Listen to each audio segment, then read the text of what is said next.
கடன் பிரச்சனை நீங்கிட வழிகள் என்ன? கடனை குறித்து கலங்காதீர்கள்.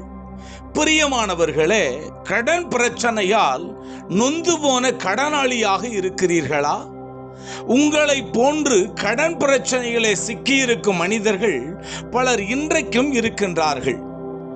நாம் வாங்கிய கடனையோ அல்லது அதற்குரிய வட்டியையோ ஒழுங்காக திருப்பி செலுத்திக் கொண்டிருக்கும் வரை அது பெரிய பிரச்சனையாக நமக்கு தெரிவதில்லை. ஆனால் திரும்ப செலுத்த முடியாத சூழ்நிலை வரும் பொழுதுதான் கடன் என்பது பெரும் பிரச்சனையாக மாறுகின்றது. நாம் பொருளாதாரத்திலே கடன்படுவதும் கடன் பிரச்சனையால் கஷ்டப்படுவதும் தேவனின் சித்தம் அல்ல. கடனின்றி வாழ்வதற்கு பரிசுத்த வேதாகமும் பல வழிகளை நமக்கு போதிக்கின்றது. நீங்கள் பட்ட கடன் எவ்வளவு? நீங்கள் பிறருக்கு கொடுக்க வேண்டிய கடன் தொகை எவ்வளவு என்பதை முதலாவது கணக்கிட்டு கொள்ளுங்கள். ஒரு குறிப்பேட்டை எடுத்து நீங்கள் மற்றவர்களுக்கு கொடுக்க வேண்டிய தொகையினை ஒன்றன் பின் ஒன்றாக எழுதி கூட்டி மொத்த தொகையை கண்டுபிடியுங்கள். உமக்கு எவ்வளவு கடன் இருக்கின்றது என்பதை திட்டமாக உங்களால் கண்டுபிடிக்க முடியாவிட்டால் நீங்கள் ஒரு நாளும் கடன் பிரச்சனையிலிருந்து விடுதலை பெறவே முடியாது. எனவே மொத்த கடன் தொகையை கண்டுபிடிக்க முக்கிய கவனம் செலுத்துங்கள். அப்பொழுது நீங்கள் எவ்வளவு தொகைக்கு கடனாளியாக இருக்கிறீர்கள் என்பதை கண்டுகொள்வீர்கள். கணக்கு பார்த்த தொகை உங்களுக்கு அதிர்ச்சியை கொடுக்கலாம், ஏன் மயக்கம் கூட வரலாம். என்றாலும் கடன் தொகையை கண்டு பயப்படாதீர்கள். கடன் தொகையை கணக்கிட்டது கடன் கணக்கை தீர்த்து கொள்ளத்தான் என்பதை மனதில் வையுங்கள். இனி நாம் செய்ய வேண்டிய அடுத்த காரியம் என்ன? கடன் ஏற்படுவதற்கு காரணங்கள் என்ன? இவ்வளவு தொகை கடனாக ஏற்படுவதற்குரிய காரணங்களை கண்டுபிடிப்பது அடுத்த காரியமாகும்.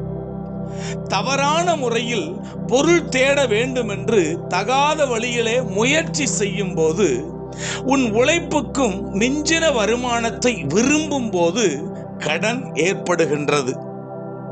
வஞ்சனையாய் தேடின பொருள் குறைந்து போகும், கைப்பாடாய் சேர்க்கிறவனோ விருத்தி அடைவான் என்று நீதிமொழிகள் 13:11 வாசிக்கிறோம். நீங்கள் குடிப்பதற்கும் சாப்பிடுவதற்குமே முக்கியத்துவம் கொடுத்து வேலை இருந்தும் அதை செய்யாமல் தூங்கி கழித்ததால் ஏழையாக மாறினீர்கள். உமது கடன் சுமை பெருகிவிட்டதற்கு உமது குடியும் அதிக சுவையான உணவு உண்பதில் உமக்கு இருந்த பிரியமும் தூக்கமுமே முக்கிய காரணங்களாகும். குடியனும் போஜன பிரியனும் தரித்திரர் ஆவார்கள், தூக்கம் கந்தையை உடுத்துவிக்கும் என்று நீதிமொழிகள் 23:21 வாசிக்கிறோம். நாம் அளவுக்கு அதிகமான கஞ்சத்தனம் பண்ணும்போது கடனாளியாக மாறிவிடுகிறோம். நீதிமொழிகள் 11:24 வாசிக்கிறோம், வாரி இறைத்தும் விருத்தி அடைவாரும் உண்டு, அதிகமாய் பிசினித்தனம் பண்ணியும் வறுமையடைவாரும் உண்டு. ஒரு வேளையும் செய்யாமல் ஊர் சுற்றுவாரோடு நாமும் அலைந்து கொண்டிருந்து செய்ய வேண்டிய காரியத்தை அவ்வப்போது செய்யாமல் போகும்போது கடன் பிரச்சனைக்கு உள்ளாகிறோம். தன் நிலத்தை பயிரிடுகிறவன் ஆகாரத்தால் திருப்தியாவான், வீணரை பின்பற்றுகிறவனோ வறுமையால் நிறைந்திருப்பான் என்று நீதிமொழிகள் 28:19 வாசிக்கிறோம். உனது மனைவி அல்லது கணவனை தவிர்த்து நீங்கள் மற்றவர்களோடு, பிறருடைய கணவன் மனைவி இவர்களோடு தகாத உறவு கொண்டிருக்கும் போது நமக்கு வரக்கூடிய வருமானம் தவறான இடத்திற்கு போகிறபடியால் நமக்கு கடன் வர அது காரணமாக அமைகின்றது.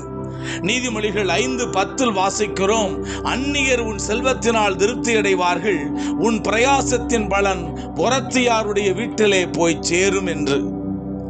ஏழைகளை ஏளனம் செய்து அவர்களின் கடன் பிரச்சனைகள் தேவைகளை கண்டும் அவர்களுக்கு இயன்ற உதவியை செய்யாத போது கடன் வருகின்றது.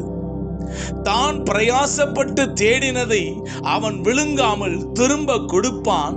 அவன் திரும்ப கொடுக்கிறது அவன் ஆஸ்திக்கு சரியாயிருக்கும். அவன் கலிகூறாதிருப்பான்.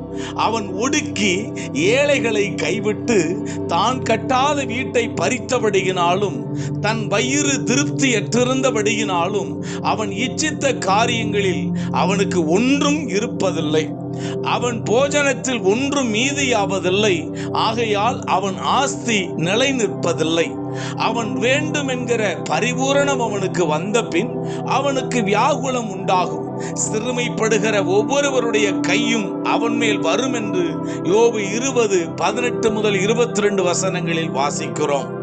எல்லாம் பரிபூரணமாக இருக்கும் போது கர்த்தரை உற்சாகமாக அவரை தொழுது சேவியாததால் குறைவு மற்றும் கடன் வர காரணமாகிறது.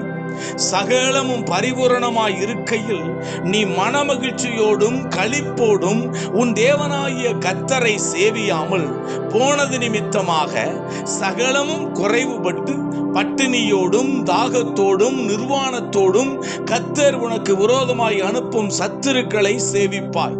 நீ அவனிடத்தில் கடன் விடுவாய். உபாகமம் 28, 44, 48, 49 வசனங்களில் வாசிக்கின்றோம்.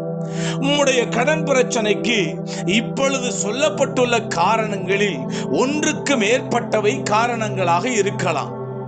இனிமேல் இப்படிப்பட்ட தகாத காரியங்களை செய்ய மாட்டேன் என்று கர்த்தருக்கு முன்பாக இப்பொழுதே தீர்மானம் செய்யுங்கள். இதுவரை செய்யாமல் விட்ட நல்ல காரியங்களை செய்வேன் என்று தீர்மானம் எடுத்து செயல்படுத்துங்கள். இனி நாம் செய்ய வேண்டிய அடுத்த காரியத்தை குறித்து தொடர்ந்து சிந்திப்போம்.